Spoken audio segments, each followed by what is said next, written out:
Now और never, या तो अभी या तो कभी नहीं। काल करे सो आज कर, आज करे सो अब, पल में प्रलय होत है बिहुर करोगे कब। एक राजा अपने राज्य को बहुत अच्छे से चलाता था। उसके पास बहुत अच्छे गुप्तचर थे। जैसे हमारे पास अजीत डोभाल जी हैं, उसी तरह से उस देश के पास भी एक बहुत ही शानदार ऑफिसर था जो सीक्रेट सर्विसेज में बहुत अच्छा काम करता था। जैसे भारत का पड़ोसी देश चीन है, उसी तरह से उस राज्य का भी एक पड़ोसी देश था जिससे हमेशा खतरा बना रहता था। राजा ने अपने सबसे शानदार एजेंट को उस देश में गुप्तचर बनाकर भेजा। गुप्तचर भी ऐसा था कि उसने बहुत जल्दी दुश्मन देश के राजा के सबसे नज़दीकी जो मंत्री थे उनमें अपना नाम बनाने में सफल हुआ, और उस राज्य में होने वाली हर एक घटना, हर एक चर्चा, हर एक नीतिगत फैसलों में वो सम्मिलित होने लगा। एक दिन शाम को वो अपने घोड़े पर सवार होकर ऐसे ही देशाटन के लिए निकलना चाहता था। उसने देखा कि उसके घोड़े के एक पाँव के एक नाल में से एक स्क्रू निकल गया है।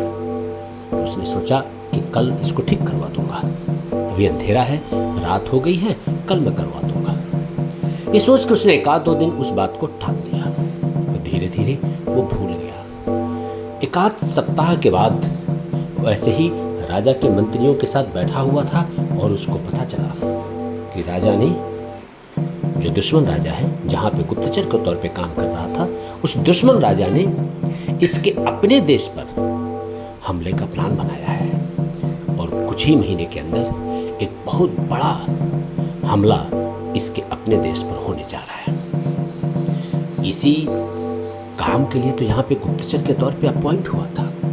इसका काम ही यही था कि ये समय रहते अपने देश को आगाह कर दे कि दुश्मन उसके ऊपर हमला करने वाला है।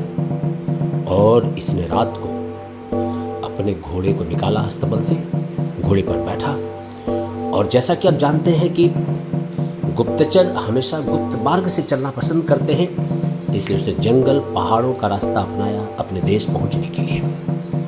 और वो जंगलों से होते हुए, पहाड़ों से होते हुए अपने देश की तरफ चल पड़ा, क्योंकि उसके लिए ये इन्फॉर्मेशन अपने देश में पहुंचाना बहुत ज़रूरी था।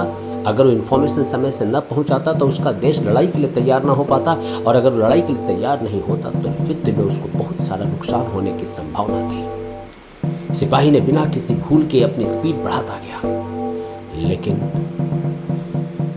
जो ही वो पहाड़ियों की चोटी पर था और वहाँ से उसका देश उसको दिखाई दे रहा था, वो पहाड़ी की चोटी उतरता और उसका राज्य प्रारंभ हो जाता, तब तक घोड़े का जो एक स्क्रू नाल निकल गया था, उसके नाते बाकी 3 स्क्रू भी ढीले होकर के और नाल निकल गया, जिसके नाते घोड़ा पहाड़ी से गिरा और उस घोड़े पे बैठा हुआ ये गुप्तचर भी पहाड़ी से गिरा, और घोड़े के साथ इस गुप्तचर की भी करुण मृत्यु हो गई। और इस गुप्त समाचार का भी, जो समाचार उसके अपने देश के लिए बहुत महत्वपूर्ण था, उसकी सुरक्षा के लिए बहुत महत्वपूर्ण था। और कुछ ही महीनों के बाद दुश्मन राजा ने इस गुप्तचर के देश पर हमला किया और उसने लड़ाई जीत ली।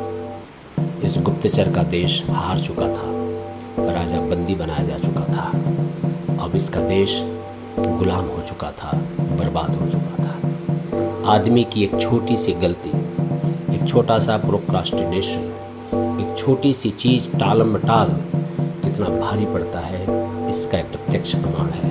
और इसीलिए इंग्लिश में कहा जाता है नाउ और नेवर, अभी अथवा कभी नहीं। आज करे सो काल कर, काल करे सो परसों, इतनी जल्दी क्या है जब जीना है बरसों।